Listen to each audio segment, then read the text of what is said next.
দেখেছো যে একটা মানুষ, একটা জীবিত মানুষ, মৃত্যু নয় জীবিত, আর ওই জীবিত মানুষটা যখন কবরের পাশ দিয়ে যাবে, যখন কবরের পাশ দিয়ে যাবে রে, ওই কবরটাকে যখনই সেই দেখে নেবে, যখন কবরকে নজরে পড়ে যাবে, তো কবরটাকে বুকে জড়িয়ে ধরে নিবে, আর বাচ্চা ছেলের মতো কবরের উপরে হাউমাউ করে কাঁদতে থাকবে, কবরকে জড়িয়ে ধরে বলবে, মাবুদ রে, আমিও যদি কবরবাসী হয়ে যেতাম, এই দুনিয়ায় বেঁচে আছি, এই কবরে আজ থেকে 50 বছর আগে আমার বাবা ঘুমিয়েছে, আমার ভাই ঘুমিয়েছে, আমিও যদি কবরে চলে যেতাম, তাহলে এটা আমার জন্য ভালো হতো, আর দুনিয়া আমাকে ভালো লাগে না।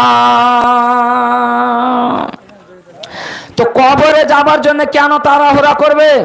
আজকে আমাদেরকে প্রতি জুমাতে এত আলোচনা করা হয়, জলসার মাধ্যমে শুনি, সম্মেলনের মাধ্যমে শুনি, কিন্তু এই কবরের আলোচনা আজকে আপনাকে আমাকে মসজিদে দরজা দেখাতে পারলো না, আজকে মসজিদে আসতে পারলাম না, কিন্তু আল্লাহর নবী বলছেন যে এমন একটা দিন আসবে, এমন একটা সময় আসবে যে মানুষ কবরে যাবার জন্য তাড়াহুড়া করবে, কবরে যাইতে চাইবে নিজের ইচ্ছাতে।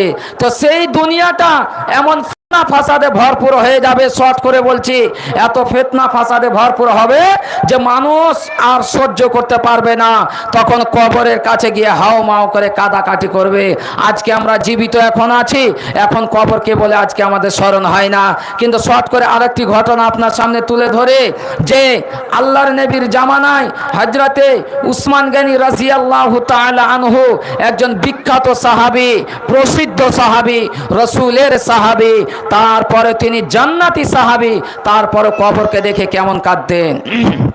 হযরতে উসমান যখন তিনি কবরের পাশ দিয়ে হেঁটে যেতেন, তো এমন অঝর কাঁদতেন যে তার দাড়ি মোবারক পর্যন্ত ভিজে, বুক ভিজে যেত, এত কান্নাকাটি করতেন।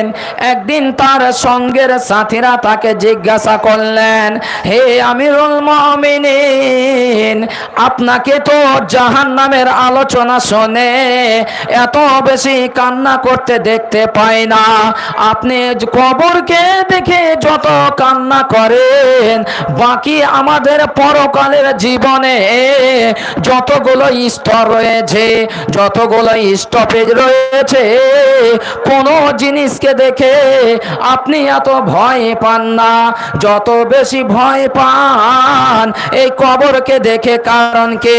তখন হযরতে উসমান বলছেন, বন্ধুরে, আল্লাহর নবী বলেছেন যে আখিরাতের যতগুলো স্তর আছে রে, আখিরাতের যতগুলো স্টপেজ আছে, তার আউয়াল মঞ্জিল হলো কবর। যে ব্যক্তি কবরে বেঁচে যাবে রে, সব জায়গায় বেঁচে যেতে পারবে, আর যে কবরে ধরা খাবে, সব জায়গায় ধরা খেয়ে যাবে। যে কবরে 3টি প্রশ্ন করা হবে, আর এই 3টি প্রশ্নের উপরে আমাদের জীবনটা জান্নাতি না জাহান্নামী দাঁড়িয়ে আছে। আপনি জান্নাতি না জাহান্নামী, এই 3টি প্রশ্নের উপরে ডিপেন্ড করবে। আর হযরতে উসমান বলছেন, রে আমার সঙ্গের সাথীরা, কেন আমি কবরকে দেখে এত কান্নাকাটি করি, কেন কবরকে দেখে ভয় পাই?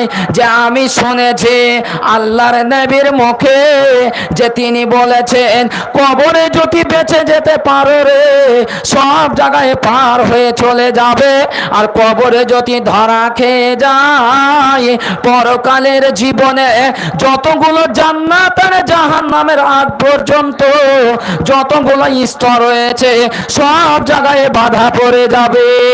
এর জন্যে আমি কবরকে দেখে বেশি কান্নাকাটি করি। কিন্তু আজকে আমরা কবরকে দেখে ভয় পাই না।